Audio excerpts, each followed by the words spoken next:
All right, everybody over here on Crime Time. It's been a while since we've had a conversation, but we are about to have one now. We got a little bit of updating to do as this judge is a complete sack of shit. Of course, we're going to be talking about the IDAHO 4 case. He's made some rulings, and none of them went in the favor of the defense. I'm JB Gunner. This is Crime Time. Let's get on into it. Let's do it. Bring it back.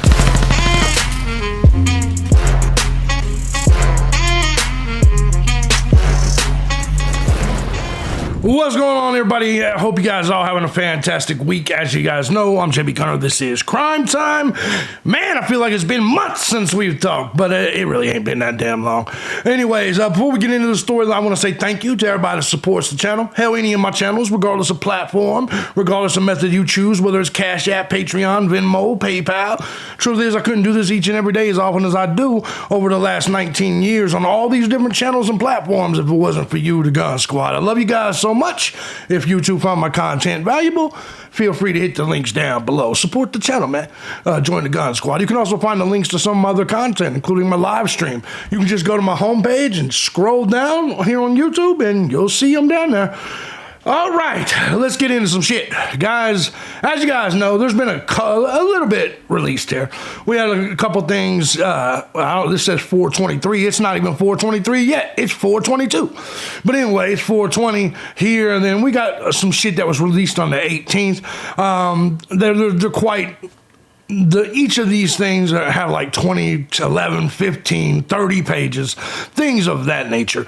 Real quick, if you do not know, we're talking about the IDAHO 4 case. We have trial coming in August, and the judge had some decisions to make.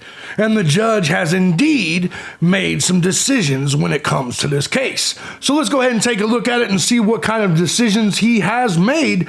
He's issued ruling on what can be admitted in the Bryan Kohberger trial. The new court ruling on some potential evidence in the case against Idaho College murder suspect Bryan Kohberger, as his trial is set to get underway in a little over 3 months. ABC's Melissa Adon is sharing all the details. Gonna be Melissa, wild. good morning.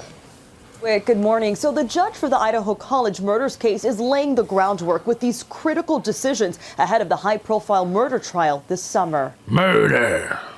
This morning, the judge in the Idaho College murders case largely siding with prosecutors in several key... There's no largely. It's pretty much the whole fucking thing. See, everybody was complaining about Judge John Judge. You want that motherfucker back now, don't you? I know I do. Because this guy clearly isn't letting Kohberger getting anything off. Like, it just is what it is. Like, he clearly is on the side of the state, which that's to be expected anyway, because fucking judge that works for the state. But you get the drift, right? You understand what I'm saying? Like, nothing is going in Kohberger's favor. And listen, you guys know I'm an innocent until proven guilty guy. I'm a guy that wants to see Kohberger get a fair trial, but I'm also a guy that says he's not going to get a fair trial. People like this judge ain't even setting him up for a chance to get a fair trial. This jackass called Cy Ray a conspiracy theorist last time, man. It's not going to work out for Kohberger, guys. It is not going to work out for Kohberger. I'm telling you this right now. Key rulings for Bryan Kohberger's August trial regarding Kohberger's autism spectrum disorder, DNA evidence, witness testimony, and suspect's car. Fuck. Judge Stephen Hippler severely restricting what Kohberger's defense team can say about his autism spectrum disorder unless... They said, damn, you can't even say the motherfucker's retarded. Ain't this a bitch? Kohberger takes the stand on his own behalf in order to explain his behavior. The judge clearing the way for an... Did you hear that? That's how you know it's some bullshit. They said you cannot mention Bryan Kohberger's mental deficiencies unless you let Bryan Kohberger go, unless Bryan Kohberger testifies himself, which leaves him open to cross-examination for the whole case. Bryan Kohberger cannot testify. He cannot testify. Any lawyer in their right mind would tell you if you're the defendant, the one advantage you have is the right to remain silent. And by the way, this is a dude that didn't even say not guilty. I highly doubt Bryan Kohberger is going to testify in any way whatsoever. And if you think he is, then you're probably a little bit, probably a little autistic your goddamn self, if you want to know the truth. Idaho State Police Lab manager to testify on specifics of Kohberger's DNA, which prosecutors say was found at the crime scene on a knife sheath similar to this. What does a knife sheath at a scene mean? That's going to be the ultimate question. The defense has argued that that's not a good question. I told you, man, I don't like Ann Taylor, man. The real question here is, what does it mean to find a knife sheath under the body of a murdered, stabbed victim? Bitch, don't say that. Don't ask the jury that, you dumb whore. What the fuck are you thinking? The question I'd like to ask my wife is, what does it mean to find my dick inserted into another woman? What does that mean? You don't ask that question. You don't ask that question at all. that Kohberger's DNA. And no, I'm not married. Just letting you ladies know, I'm not married at all. Married to my video games like a fat ass drunk kid. Could have gone on the sheath by other means than murder. Prosecutors claim Kohberger bought the knife and sheath on Amazon 8 months before Kaylee Gonzalez, Madison Mogan, Zaina Kernodle, and Ethan Chapin were fatally stabbed in an off-campus home in Moscow, Idaho in 2022. Do you think that the surviving roommates were under the stress of the immediate events? As for one of those No! They were under the influence of drugs and alcohol. surviving roommates, the judge ruling her account of seeing a masked intruder with bushy eyebrows can be used Son of at a trial. bitch. The defense claimed it would Got bias him. the jury, but the judge called her descriptions remarkably consistent. And the judge And the judge said, no, I think Dylan Mortensen sounds great. Dylan's on it. You're on to something, kid. You're going to go to trial with Kohberger. Fuck. Yeah, I'm telling you, Kohberger's, he's going down the river is where he is. Down the river. allow a state expert to testify that this white Hyundai Elantra spotted on security Look at this car. Look how blurry this is. cameras at and around the crime scene is the same make and model that Kohberger drove. How can an expert... Now the trial is set for Oh, August. man. Kohberger is charged with 4 counts of first-degree murder and 1 count of burglary. A not guilty plea was entered on his behalf by a judge. Yeah, well, it's not going well. Let's see what these motherfuckers are saying. Released court documents in the case against the man accused of killing 4 University of Idaho students paint a picture of what evidence the prosecution wants and can use in trial. Yeah. At a hearing last Same week, thing. attorneys in the Bryan Kohberger case argued several motions surrounding evidence and testimony. Madeline Mullins is live in studio to explain what the evidence is and why the defense didn't want This the might be the jury to same see thing. it. Same type of thing. Did the surviving The roommate picture, see an though. intruder in her house with bushy eyebrows that night? Does the jury believe Bryan Kohberger has bushy eyebrows? This chick right here looks like a great time. She's gonna be too high by the time she gets to your house. This bitch can't even not smoke weed before she goes to work. You know, by the time she gets to your house on that date, you know this is gonna be a fun fucking time. She's got probably a little heart tattooed on her ankle. She's got a little tramp stamp. She ties that hair back behind. You know what I'm talking about. You hoes is in the audience. You know what I'm talking about. When you the minute you girl on the date and you know some shit's going down, you whip that little hair tie off your wrist and just put that shit up. You know what I'm talking about. She looks like she's definitely one of those. Eyebrows. Is this relevant to the case? These are all things that the judge was asked to consider when ruling on whether the testimony from the sole witness of this case was allowed on trial. She only saw him for a few seconds. She says that night was fuzzy. She says she was tired and drunk. Tired and drunk. The news reporter knows about that. That shit, look, man, tired and drunk. That she's gonna get picked apart by any defense attorney with any skill.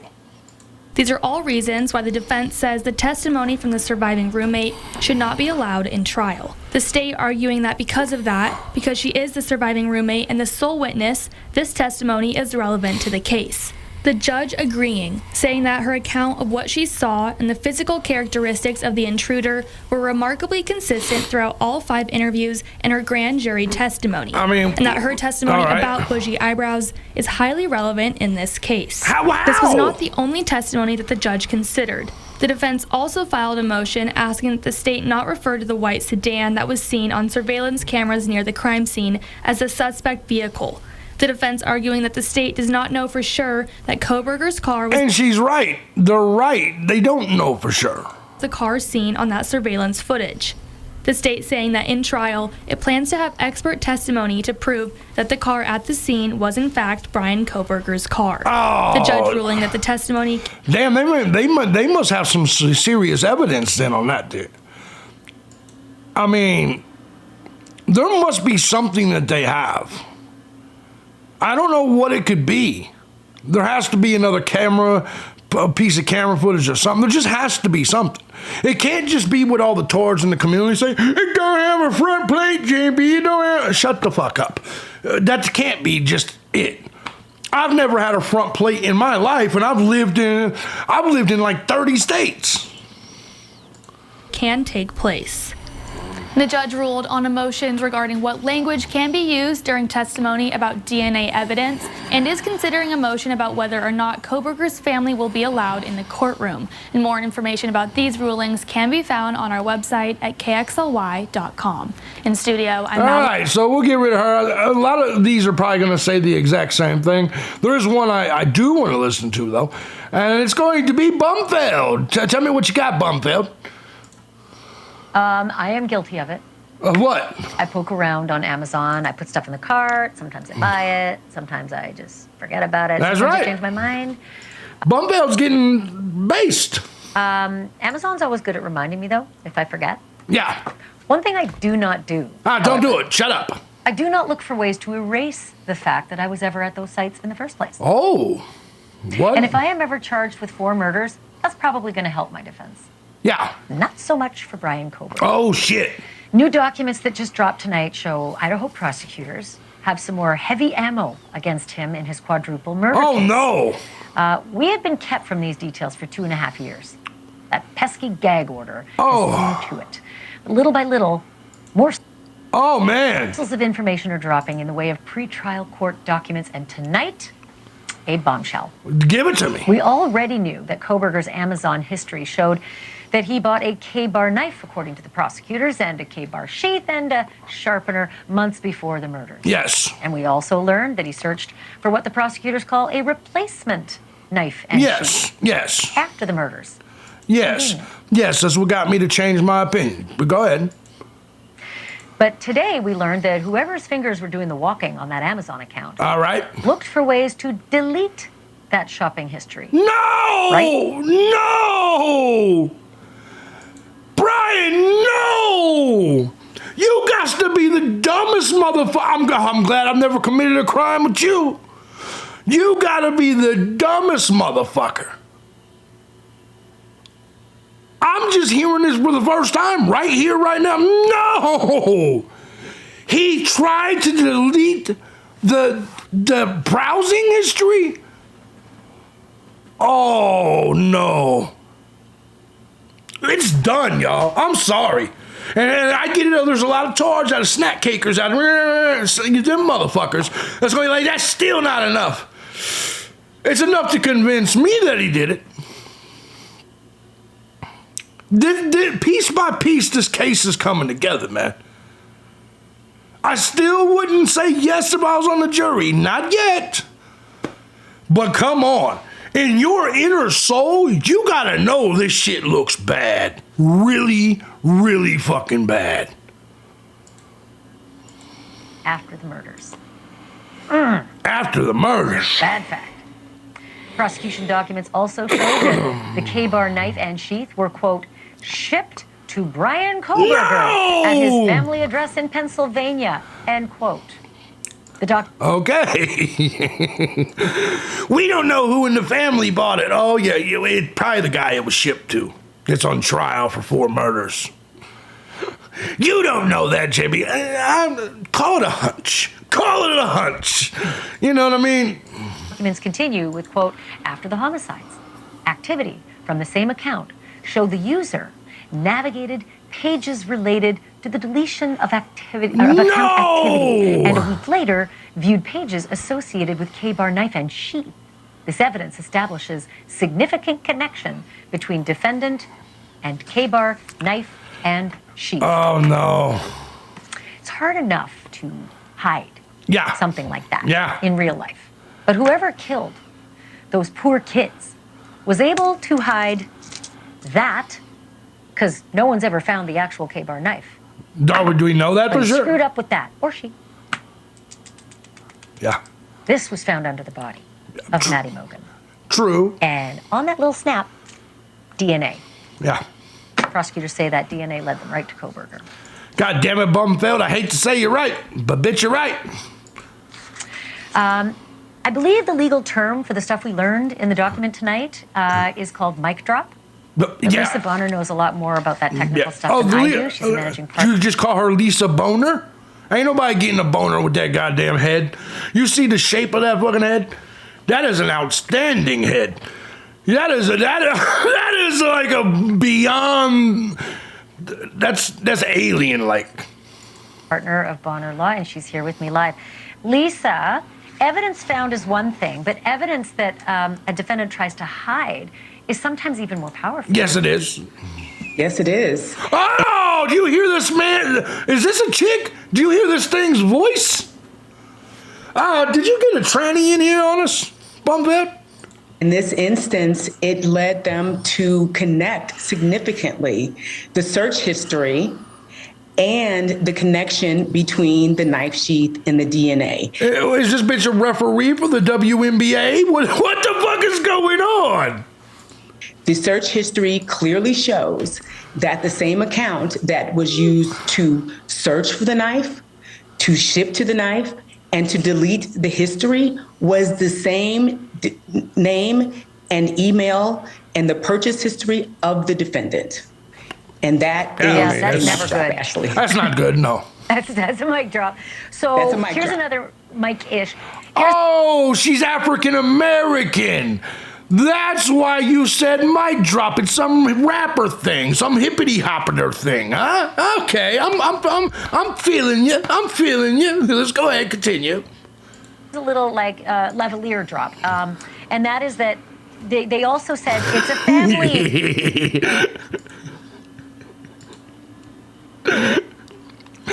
The wealthy white woman comes in like, how about a lavalier drop? Can we do that?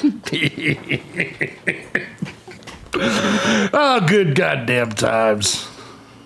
Account, right? That's what the defense said. It's a family account. You don't know who in this family was buying the knife. We live in the Poconos, and there's hunting and camping and all the rest. But the address is Bryan Kohberger. Son of a bitch. It's shipped to Bryan Kohberger. It's not shipped to mom, and it's not shipped to dad. And by the way, if it is mom and dad doing the purchasing, was it also mom and dad trying to scrub that account after the murders? Valid question. Well, that's interesting because this is going to turn on if the defendant is trying to establish that. Oh, hold on. It might have been mom and dad. Well, hold on. Well, which document was this? Witness touching contact. Okay. Is it somewhere in here? Oh, this is the 15-page one. Was it sometime in here? It may not have been. Because if it has the date on it, that would be important. That would be important to know. What was this new shit we was talking about? Let's see here. Where would it be in the DNA one? Maybe not. We need to find that Amazon shit. Oh man, I'm looking in this thing. This is all just DNA. I'm looking at the footnotes because that's where she had it. Because listen. if whoever was trying to look for ways to delete it, if they could trace that to the Pennsylvania computer while Kohberger was still in Idaho, ooh, this is going, ooh, shit. Yeah, I don't know what document it was on, to be honest. It don't seem to be in the touch DNA when, let's see here. Okay, witness identification by bushy eyebrows, make and model, oral rulings. Yeah, these were all the 16. Yeah, I don't know. Family members in the courtroom, supplemental discovery. That was all the way back on the 15th, though. We've already been through that. I don't know. That's a good one, though. Somebody in the audience, let me know if you can figure that out for me. That can be established during cross-examination. Yeah. They were trying to get that evidence removed. And they were trying to say that is not going to happen. It's highly prejudicial. Yeah. And in this instance, the judge said, that's not the case. If you want to say it's a parent's account, if you want to say it's a family's account, then you can challenge that in court. But this is relevant. This establishes a significant connection, and therefore it is probative evidence that we are going to allow to be admitted, and you may challenge that on your cross-examination. What a fucking dummy. Come on, Kohberger. I always love the fight in court, the probative versus prejudicial. Everything! All evidence is prejudicial, right? It's like, what are you talking about? But I get it. Sometimes it's beyond the pale. However, the bushy eyebrows, it turns out the judge said, sorry, that's not something that's so prejudicial. That is an eyewitness account. I gotta admit, let's be honest with ourselves for a second. Kohberger's eyebrows look a lot less bushy now. Can we all agree with this? And ain't nobody in prison, man, trimming their eyebrows like that. Or jail. I'm telling you now. Does he, or yes or no? Does his eyebrows look less bushy right here? I think so. That motherfucker is in there trimming his eyebrows for something. The defense wanted to actually bury an eyewitness account. It did not happen. I suppose you're not surprised. Oh, absolutely, I'm not surprised. Because this is the only witness. I'm telling you, that short Keisha over there on the side over it's gotta have an Adam's apple. There's no way in hell that's a chick. That they have in this instance. This is the only witness. Again, the judge said that the evidence was consistent and it was clear. The witness gave the same description of the eyebrows. The eyebrows was almost its own character, if you will, in this narrative. Mm-hmm. Meanwhile, this thing in the referee shirt's got bushier eyebrows than all of us. She was very clear about, I don't remember much about what the person looked like. I don't remember the nose. I don't remember the eyes. I do remember it was an eyebrow or an eyebrow, and it was bushy eyebrows. Bushy and brows. That is the situation that we are looking at in this instance. Whether or not this was a consistent and clear connection, and it was not prejudicial. This was the only witness. And again, they can challenge this on cross-examination. Thanks for watching. Go to join. Man, this is just a crazy, wild case. Can we agree yet that Kohberger's a dumbass? You got the K-bar sitting back to you, and then you tried to delete browsing history? What the fuck? Man, it's over. It's so over. And it makes me mad because I really wanted Kohberger to win this thing. I'm still going to be rooting him on. Come on, baby. Come on. Like I'm rooting on a racehorse I'm betting on, or a slut on her way to Georgia. Hurry up, bitch. Come on. But unfortunately, I don't think it's going to work out. Like many of you sluts that came to Georgia, it didn't work out. I'm JB Gunner. This is Crime Time. Hope you all have a great night. Let me know what you think in the comment section. If you like what I do here, you find my content valuable, feel free to hit the links down below. Support the channel. Sorry to you sluts that didn't work out with. We can try again. I'm down. I'm always down for a second shot.